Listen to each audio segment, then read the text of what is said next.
ரொம்ப செம்மையாக ஒரு பிளான் போட்டிருக்காரு. எப்படிடா நல்ல சண்டே மூட்டி விடலான்னு செம்ம டஃப்பான ஒரு ஷாப்பிங் டாஸ்க் கொடுத்துருந்தாரு. ஸோ நான் அதை பற்றி டீட்டெயில்ஸ் ஏற்கனவே ஒரு வீடியோவில் போட்டிருந்தேன்.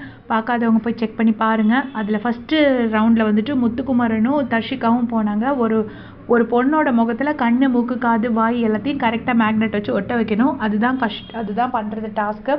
ஸோ ஃபஸ்ட்டு போனவங்களுக்குலாம் ரொம்ப கஷ்டமாக இருந்துச்சு. உண்மையை மஞ்சரி முதல்ல போனதில் மஞ்சரி கொஞ்சம் பெட்டராக பண்ணாங்க. மஞ்சரிக்கு உடனே சரி ஓகே ஓரளவுக்கு ஃபேஸாவது வந்திருக்குன்னு சொல்லி 500 பாயிண்ட்ஸ் கொடுத்துட்டாரு.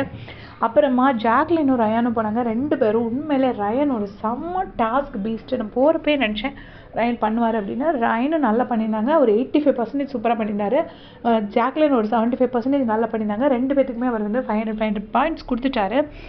ரயான் வந்து இதுக்கு முன்னாடி ஒரு பால் வந்து ஒரு ஒரு ஒரு டியூப் மாதிரி இருக்கும், அதுக்குள்ளோடி போட்டு எடுக்கிற டாஸ்கில் ரயான் சூப்பராக பண்ணியிருப்பார். எத்தனை பேருக்கு ஞாபகம் இருக்குதுன்னு மறக்காமல் அதை கமெண்ட்ஸில் சொல்லுங்கள். அவ்வளோ சூப்பராக எல்லா டாஸ்க்கும் பண்ணுவார். ஸோ சூப்பராக பண்ணி அவர் 500 மார்க்ஸ் வாங்கிட்டார். அப்புறமா ஜெஃப்ரிக்கு ரொம்ப சுமாராக தான் இருந்துச்சு. பட் பிக் பாஸ் ஓகேன்னு பாஸ் மார்க் கொடுத்துட்டாரு. விஷால் வந்து பக்கா பெர்ஃபெக்ட்னு சொல்லலாம். அவ்வளோ ஆல்மோஸ்ட் அந்த சேம் ஃபேஸை கொண்டு வந்துட்டார் விஷால். ஸோ விஷாலுக்கு 500 பாயிண்ட்ஸ். அண்ட் அருண் ஓகே நல்லா ஓரளவுக்கு கொண்டு வந்துருந்தாரு. ஸோ அவருக்கும் 500 பாயிண்ட்ஸ். ஸோ டோட்டலாக 3000 பாயிண்ட்ஸ் தான் கிடச்சிருக்கு. ஒரு வித்தியாசமான ஜந்துவை க்ரியேட் பண்ணது வந்து நம்ம சௌந்தர்யாவும் பவித்ராவும் செம்ம ஃபன்னாக இருந்துச்சு பண்ணதை பார்க்குறதுக்கு. ஸோ மற்றபடி வெறும் 6 பேர் தான் இதில் பாஸ் பண்ணியிருக்காங்க. அது மொத்தமாக 3000 பாயிண்ட்ஸ் தான் வாங்கியிருக்காங்க. ஸோ அன்றைக்கி ஷாப்பிங் டாஸ்கில் செம்மையான ஒரு சண்டைகள்லாம் இருக்க போகுது அப்படின்னு நான் நினைக்கிறேன். கிராசரிஸ் கம்மியானாலே இந்த வீட்டில் சண்டை ஜாஸ்தி ஆகிடும். ஏற்கனவே இந்த வீட்டில் தயிர், பால் இதுக்கு தான் சண்டை இருக்கும்.